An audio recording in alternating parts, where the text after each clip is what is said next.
Hello, good morning. Vibhishana சரணாகதி.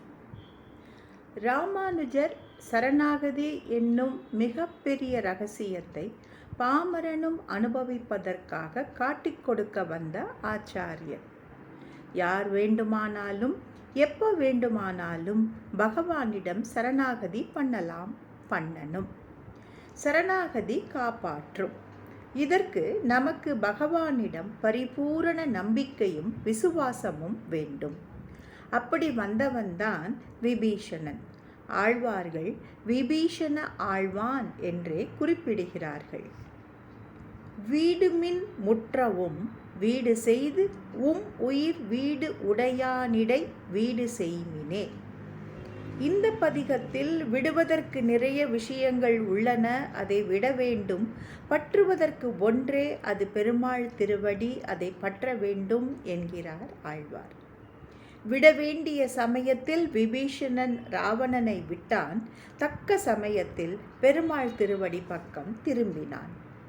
ஸ்ரீமானாகிய விபீஷணன் ராமரை நோக்கி புறப்பட்டான் என்கிறார்கள். எப்பொழுது ராமனை பற்ற வேண்டும் என்ற எண்ணம் விபீஷணனுக்கு வந்ததோ அப்பொழுதே ஸ்ரீமான் ஆகிவிட்டான். திருக்கோளூர் பெண் பிள்ளை சொல்லுகிறாள், இக்கரைக்கே சென்றேனோ விபீஷணனை போலே. விபீஷணன் ராவணனிடம் சீதையை தூக்கி வந்தது தவறு, ஸ்ரீராமபிரானிடம் சேர்த்துவிடு என்று நல்ல வார்த்தை சொல்லுகிறான். ராவணன் கேட்பதற்கு தயாராக இல்லை. விபீஷணன் ராவணனை பார்த்து, உனக்கு தர்மத்தை எடுத்து சொல்வது என் கடமை, ஆனால் நீ அதை ஏற்பதாக இல்லை என்கிறான். ராவணன் தம்பியை பார்த்து சுடுசொல் சொல்கிறான். இந்திரஜித்தும் இழிவுபடுத்துகிறான். வெளியே போ என்றவுடன் விபீஷணன் நேராக அங்கிருந்து புறப்பட்டு ராமன் இருக்கும் இடத்திற்கு வருகிறான். அவனுடன் இன்னும் 4 மந்திரிகள் வருகிறார்கள். ராமர் இப்பொழுது சேதுக்கரைக்கு வந்துவிட்டார். அந்த இடத்திற்கே விபீஷணன் வந்தான்.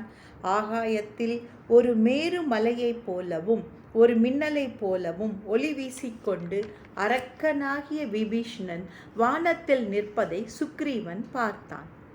அஞ்சலி முத்திரையோடு விபீஷணன் வந்திருந்தாலும் சுக்ரீவனுக்கு இவன் எதற்கு வந்திருக்கிறான் என்ற சந்தேகம் தோன்றுகிறது.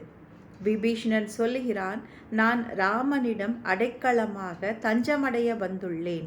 எவ்வளவு நல்ல வார்த்தை சொல்லியும் கேட்காத ராவணனோடு இருக்க பிடிக்காமல் ராமனிடம் சரணாகதி பண்ண வந்துள்ளேன் என்கிறான். வேறு எவரையும் தனக்காக பேச சொல்லாமல் தானே மகா விசுவாசத்துடன் வந்து சுக்ரீவனிடம் தான் வந்திருப்பதாக ராமனிடம் சொல்ல சொன்னான். விபீஷணன் தீய எண்ணம் உடைய ராவணனின் தம்பி என்று உண்மையை கூறுகிறான். விபீஷணனுக்கு எந்த சந்தேகமும் இல்லை தன்னை ராமன் ஏற்பாரா இல்லையா என்று. பகவான் அச்சுதன், கை நழுவல் இல்லாதவன். அவர் திருவடியை பற்றி கொண்டேமே ஆனால் அவர் நழுவ விடமாட்டார் என்கிற மகா விசுவாசத்துடன் ராமனிடம் வந்தான். விபீஷணனின் சரணாகதியில் உயிருக்கு பாதுகாப்பு என்று ஒரு சுயநலம் இருந்தாலும் அதையும் தாண்டி தர்மத்தின் பக்கம் நிற்பதுதான் பிரதானமாக இருக்கிறது. தன்னை நாடு கடத்திய அண்ணனை பழிவாங்க வேண்டும் என்ற எண்ணமோ அல்லது இலங்கை அரசனாக முடிசூட்டிக் கொள்ள வேண்டும் என்ற எண்ணமோ இல்லை. சுக்ரீவன் விபீஷணன் வந்திருப்பதை ராமனிடம் தெரிவிக்கிறான். ராமன் அனைவரது அபிப்பிராயத்தையும் கேட்கிறான். சுக்ரீவன் விபீஷணால் ராமனுக்கு ஏதாவது ஆபத்து வந்து விடுமோ என்று அஞ்சி மறுக்கிறான். அனுமன் இலங்கையில் தனக்கு உதவியாக விபீஷணன் இருந்தபடியால் ஒத்துக்கொள்கிறான். இவை இரண்டுமே ராமனுக்கு ஏற்புடையதாக இல்லை. ராமாயணத்தில் ராமனின் சிறப்பாக வர்ணிக்கப்படும் ஒரு குணம், ராமன் சரணாகதி வத்சலன். தன்னை சரணடைந்தவர்களிடம் மிகுந்த வாத்சல்யம் காட்டுகிறவன். ராமன் சொல்கிறான், என்னிடம் நட்புக்கரம் நீட்டி இன்முகத்தோடு வரும் ஒருவனை நான் மறுக்க மாட்டேன், கைவிட மாட்டேன். அவனிடம் குறை இருந்தாலும் சரி.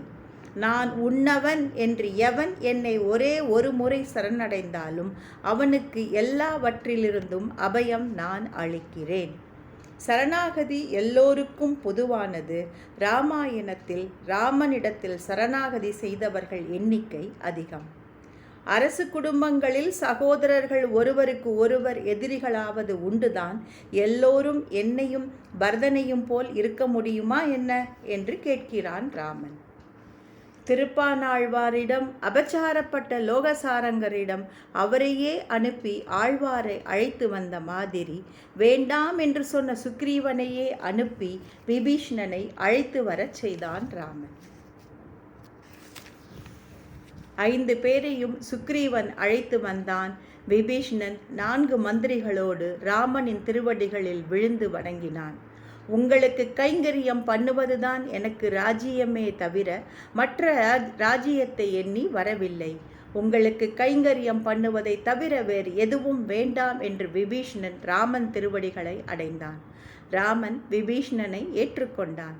கண்களால் குளிர கடாட்சித்தான். அப்பவே விபீஷ்ணனுக்கு சேதுக்கரையில் இலங்கையின் ராஜாவாக பட்டாபிஷேகம் செய்தான் ராமன். விபீஷ்ணன் கைங்கரியம் மட்டும்தானே கேட்டான் என்றால், ஒருவன் பகவானிடம் சரணாகதி பண்ணுகிறான் என்றால், மோட்சத்தை வேண்டி பண்ணுகிறான் என்றாலும் பகவான் இந்த உலகத்தில் வாழும் பொழுது கைங்கரியத்திற்கு என்ன செல்வம் வேண்டுமோ அதை தன் பிரசாதமாக அவனுக்கு கொடுக்கிறார். இங்கே நடந்தது சுக்ரீவனிடம் நடந்தது போன்ற ஒரு நட்பு ஒப்பந்தம் அல்ல. இது மெய்யான சரணாகதி. ராமன்தான் தலைவன், விபீஷணன் தாசன். சரணாகதி செய்தவனின் உயர் குணங்கள், அதை அங்கீகாரம் செய்தவனின் தெய்வீகம் இரண்டுமே பொன் போல் ஒளிரும் ஒரு நிகழ்வு இந்த விபீஷ்ண சரணாகதி. Thank you. Have a good day.